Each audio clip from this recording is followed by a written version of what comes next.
Welcome with episode 562 of AI Brief. Today we are taking a deep dive into something that affects literally anyone using technology right now. Which is pretty much all of you listening, I would assume. Exactly. We are looking at the end of AI's dial-up era. We have got a massive stack of updates, and the mission for this deep dive is really to unpack one unifying theme, which is the total elimination of friction.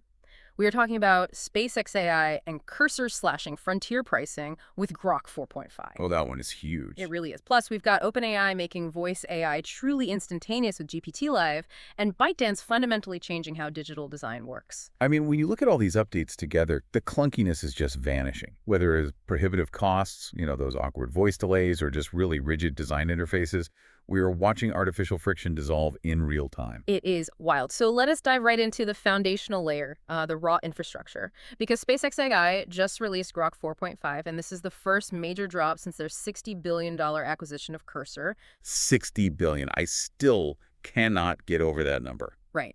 But the metrics on this release clarify exactly why they made that move.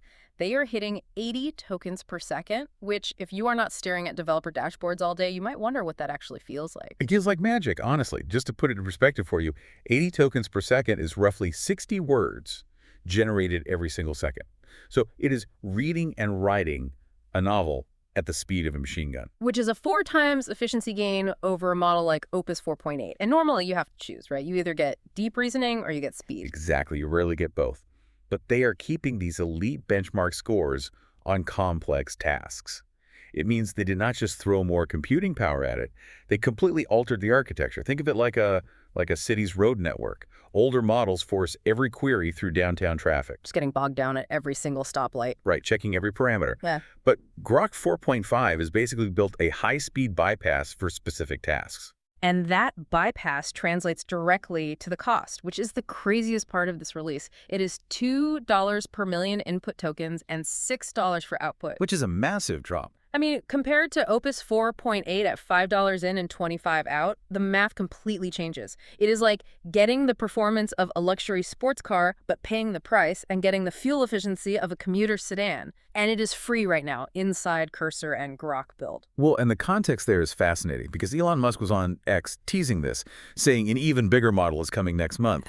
It just proves that the benefits of the Cursor acquisition are flowing heavily in both directions. So it's basically a massive feedback loop. Entirely. Cursor gets SpaceXAI's cheap computing power, and in return, SpaceXAI gets to watch how developers write and debug code in real time, feeding that directly back into Grok. Wow. Okay, so that is under the hood. But if we shift to the front-end user experience, we have to talk about OpenAI's GPT-Live, because they are killing that turn-based latency we are all so used to. Oh, finally. That old pipeline was so clunky. You would speak, the AI transcribed it, then it generated a text response, and then a totally separate system turned that text back into audio. Which gives you that agonizing 2-second pause where you are just sitting there wondering, did my Wi-Fi drop? Did it hear me? Exactly. But GPT-Live uses a full duplex architecture. Let's break that down for the listeners. What does full duplex actually mean in practice? It means it listens, processes, and speaks simultaneously. It has to actively cancel out its own voice in the microphone while listening to you interrupt it, and then recalculate its sentence mid-breath. No waiting for you to finish. If you order a coffee and change your mind to tea halfway through the sentence, it pivots instantly. Just like a real human would. But they also noted it can delegate complex reasoning to background models, and it surfaces visual cards on your screen. So my question is, with zero latency in visual cards, are we moving from a voice assistant to a true ambient operating system? That is the exact transition we are in. In tests, users preferred this over the old mode 3-to-1, and expert science scores nearly doubled. I mean, it really feels like we were finally hitting that sci-fi her vision. Okay, hold on. Let me push back on the her comparison, because it is fast, sure, but does it actually have the context to be a real partner, or is it just really good at faking it fast? I mean, mechanically, the friction is gone. It obviously isn't sentient, but because it feels so natural to interrupt and talk over it, it completely changes how deeply you are willing to engage with it. Fair point. So speaking of seamless experiences, ByteDance just dropped Seedream 5.0 Pro. And this is not just spitting out flat JPEGs, it actually understands design. Yeah, this is huge for creators. It has layer separation, structural alignment, and it operates natively in over 10 languages. It feels to me like AI is starting to just eat the entire tool layer. It really is. The layer separation is the game changer. Older models gave you a flat image. Foreground and background were fused. But Seedream understands the semantic structure. So it knows the coffee cup is separate from the table. Exactly. You get editable layers. You don't have to take it into Photoshop to fix the lighting on one specific element.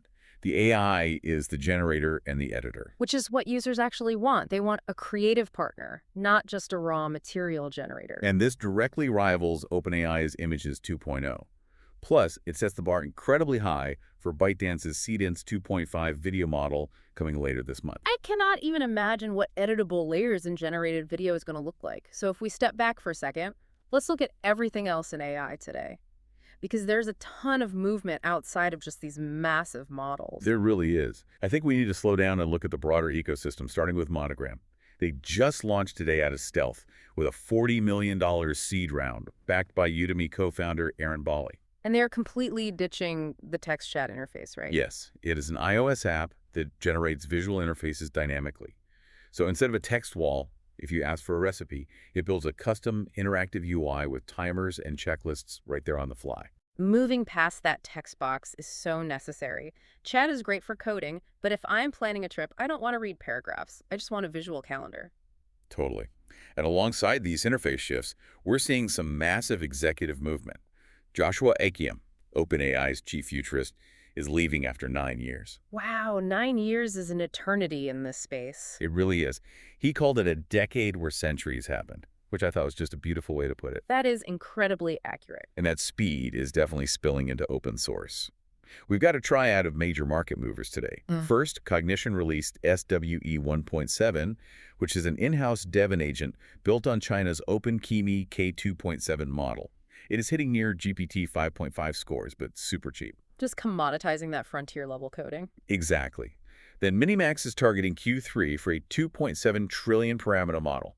That is 6 times bigger than their flagship. Wait, 2.7 trillion, that is massive. Huge.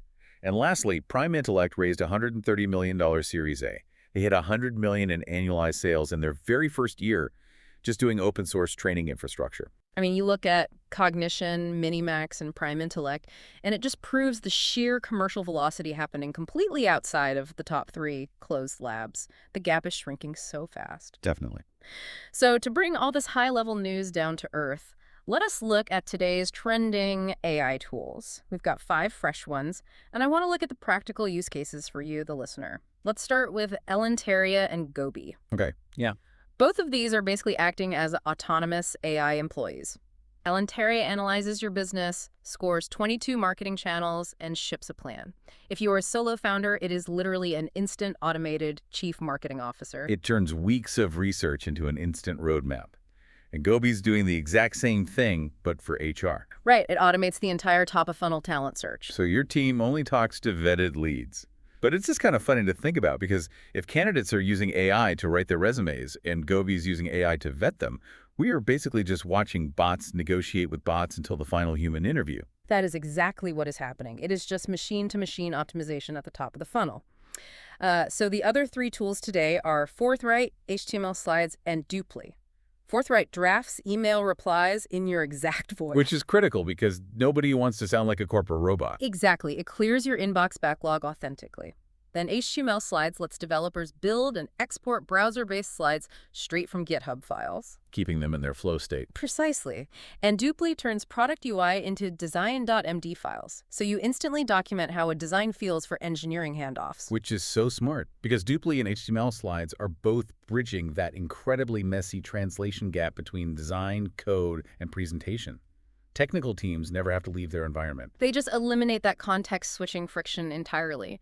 And really, looking at this whole deep dive, the pace today is staggering. From Grok 4.5 giving us that incredible token efficiency to GPT-Live killing voice latency, AI is just getting so incredibly fluid. Be sure to follow and share this deep dive with your colleagues so you stay ahead of this stuff. Yes, thank you all for tuning in, and definitely keep experimenting with these tools in your own workflows. Absolutely. But I will leave you with this final thought to mull over.